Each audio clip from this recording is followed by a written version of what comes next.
목회 여러분 수고 많으시죠? 이번 시간에는 지난 시간에 이어서 말씀으로 나를 키우고 또 말씀으로 교회를 키우는 그 길을 좀 설명해 드리겠어요. 사실 우리는 성장을 해야 됩니다. 목사님 지금 실력으로, 그러니까 영적 실력이나 또 세상적인 실력이나 뭐 여러 가지 면에서 참 부족하지요. 저는 훌륭한데 목사님이 그렇다 그런 게 아니라 저도 지금 계속 성장하고 있는 과정에 있습니다. 나이가 70이 넘어서도요, 너무 부족해요. 우리 육신이기 때문에 너무 약합니다. 지금도 계속 배우고 성장하고 있습니다. 근데 저는 그 성경을 보면서 성장하는 것을 많이 배웠어요. 예를 들어서 다윗 한번 보세요. 다윗이 아주 약한 소년이었죠.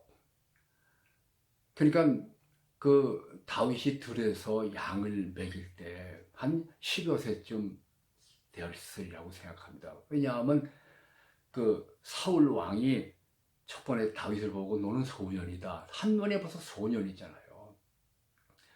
근데 그 소년이 곰을 때려잡고 그 다음에 골리앗을 죽이지 않습니까? 뭐 물맷돌이 있어서 뭐 돌을 잘 던져서 그랬다 뭐 그런 말도 있지만 또 밑싸움이 하고 나가서 그렇다 그렇지만 실제는 다윗이 곰을 때려잡을 수 있는 사람으로 성장한 겁니다. 소년이 말이에요. 곰이 얼마나 빨리 뜁니까? 곰은 보통 곰도 시속 50km 이상 뜁니다. 사람은 최고로 빨라도 우사인 볼트가 시속 36km입니다. 10초 동안.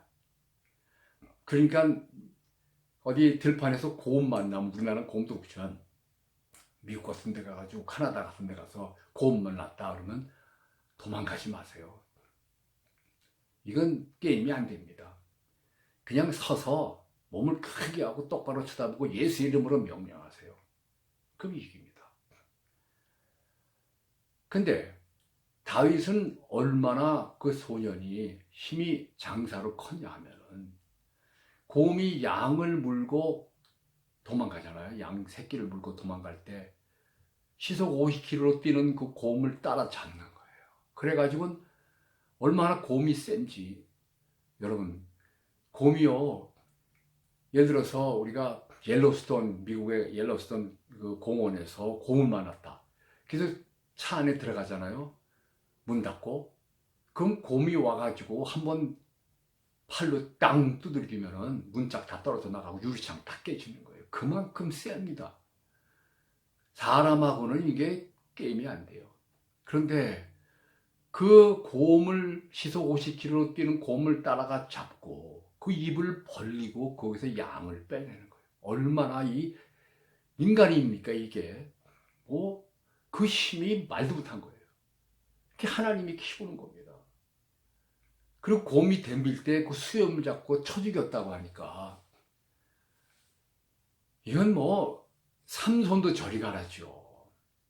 이런 사람이 골리앗을 만났을 때 아무것도 없다 해도 골리앗 하나 때려잡지 못하겠어요? 지금 제가 말하고자 하는 것은 지금은 여러 가지 면에서 좀 약하다. 교인도 좋고 교회도 약하고 내 자신이 아는 것도 없고 또 인격으로도 영적으로도 미숙하다 하더라도 하나님 안에서 다윗처럼 한없이 클 수 있다는 겁니다. 정말 그렇습니다. 그 말씀을 마음에 품고 계속해서 도전을 하는 거예요. 제 자신 얘기해서 자꾸 죄송합니다만 이게 제일 확실한 경험이기 때문에 그런데요. 제가 박사과정에 들어갔을 때 따라갈 수 있는 실력이 되지가 않았습니다. 그 교수님이 프린스턴 대학에서 PhD 하신 아주 뭐 대단한 분이었어요.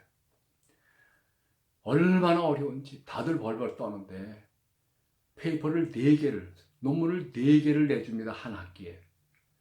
근데 2과목은, 2개는 벌써 C를 받았어요. 한 과목에 끝까지 파이널에 가서 C를 받으면은 그냥 보따리 싸서 조용히 가는 겁니다. 뭐 길이 없어요. 두 번 C를 받았으니까 이제는 더 이상 올라갈 자신이 없습니다. 그리고 그분이 교수님이 앞뒤로 뭐 잔뜩 써가지고 이러고 저러고 이렇게 해라, 뭐 이것이 잘못됐다, 몇 페이지를 써서 저한테 돌려주는 거예요. 그러면 읽어보니까 무슨 소리인지 알 수가 없어. 그래서 결국은 페이퍼 2개 내고 세 번째 했을 때는 내가 포기했어요. 아, 나는 박사가 될 수 없다. 집에 편지를 보내고 돌아가겠다. 그리고 마지막으로 하나님께 인사하러 제가 늘 기도하는 장소가 있습니다. 학교 운동장 저 끝에 가면 미식축구장인데 저 끝에 가면 이제 거기서부터는 이제 숲이 이제 나타납니다. 숲 바로 앞에 잔디밭에 늘 가서 기도하고 무릎 꿇는 자리가 있었는데 거기 가서 이제 무릎 꿇고 하나님께 말씀드렸어요. 하나님 아버지, 여기까지 저를 보내주셨습니다. 참 고맙습니다. 근데 참 죄송하게도 제가 실력이 안 되네요. 더 이상 가는 건 무리라고 생각합니다. 여기서 포기하겠습니다. 보내주신 분한테 인사는 드려야 될 것 같아서 제가 하나님께 인사 말씀 드립니다. 감사합니다. 그리고 죄송합니다. 이걸로 마치겠습니다. 거기까지 가는데 마치겠음 그러는데 마음속에서 하나님 말씀이 다 솟아오르는 거예요. 눈에 보이는 것처럼. 하나님께 한번 의지해 보세요. 하나님 도와주세요 할 때 하나님 말씀을 꼭 들려주시더라고요. 근데 거기 여호수아 10장 12절에 기드온이 외치는 말이 딱 나옵니다. 기드온이 외쳐가라되, 그리고 거기 나오죠. 태양아, 너는 거기 머물라. 달아, 너는 아얄론 골짜기에 그리할지어다. 막 그냥 보이는 것 같이 탁 떠오르는 거예요. 그래서 제가 지난 시간에 말씀드렸죠. 성경 말씀에다 내 이름을 집어넣으면 내 거가 되고 내 원하는 목표를 집어넣으면 그 목표가 나타나는 거예요. 왜냐하면 성경 말씀은 대법원 판례와 똑같기 때문에 그렇습니다. 하늘 대법원 판례. 온 우주 어떤 인류건 그대로 하면 그대로 나옵니다. 다윗처럼 하면 다윗처럼 되고 가룟 유다처럼 하면 자기 가룟 유다 한 거기에 내 이름 넣고 한번 해보세요. 그럼 가룟 유다 같은 삶이 펼쳐질 거예요. 그래서 제가 그 말씀에다가 내 지도교수 이름을 집어넣었어요. 태양아, 거기 대신 위치야. 그 러셀 위치라는 분이거든요. 태양아, 그 대신 위치야, 머물러라. 위치야, 머물러라. 거기 서가지고 1시간을 외쳤어요. 위치야, 머물러라. 위치야, 머물러라. 목이 쉴 때까지. 그 위치 머물면 됩니까? 물론 위치가 머무셨어요. 근데 그때 아이디어가 떠오르는 겁니다. 아, 내가 성장해야 되겠구나. 배워야 되겠구나. 그래서 도서관으로 뛰어갔습니다.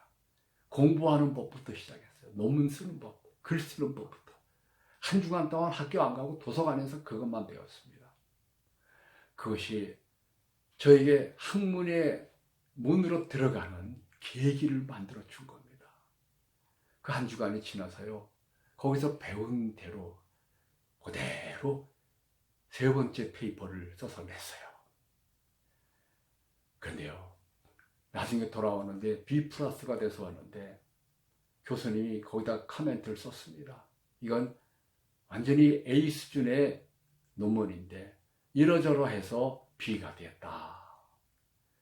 읽어보니까 이제는 무슨 말인지 알겠어요. 그래서 그 다음번 갖다 냈죠. 또 네 번째. 그래가지고 다 하면은 좀 아슬아슬하겠지만 그래도 B가 돼가지고 통과한 겁니다. 그 이후에는 어떤 논문을 쓰든 무조건 내면 어떤 분한테 내든 A입니다. 왜냐하면 제가 공부하는 법을 배웠기 때문에 그래요. 이 공부하는 법 배우시려면 목회자 학교로 오세요. 제가 쓴 책이 있습니다. 시중에 나와 있어요. 논문 작성 이렇게 해라. 근데 우리나라는 그런 책이 별로 없습니다. 논문 쓰는 방법을 얘기하지 않고 논문 다 쓴 다음에 어떻게 그 각주를 쓰고 참고문 쓰냐 이런 얘기만 나와 있죠. 논문 내용 만드는 것, 공부하는 법부터 시작해서 글 쓰는 법, 책 읽는 법, 거기서 자료 뽑아내는 법, 이거 다 여기 기술돼 있어요. 제가 책 소개하고 책 자랑하려는 게 아니라 이거 하셔야지 공부도 하시고 또 설교도 이대로 하셔야 됩니다. 자, 여하튼 간에 정리하면 이렇습니다. 하나님 말씀 좋은 거 고르세요. 그래서 거기다 자기 이름을 넣으세요. 그리고 계속 암송하면서 그 방향으로 나가보세요. 그러면요, 굉장한 능력이 나옵니다. 그래서 남보다 10배는 빨리 목표에 도달하게 만들어요. 교회를 위해서도 원하는 구절을 뽑아서 거기다 우리 교회 이름 집어넣고 계속 명령하세요. 해보세요. 그래서 된 분들 많습니다. 저도 아무것도 없는 가운데 이렇게 해가지고 원하는 것을 다 얻어냈다는 거예요. 이건 무슨 뭐 미신 얘기 같습니까? 광신 얘기 같습니까? 너무 좋습니다. 도전해 보시고 저한테 말씀해 주세요.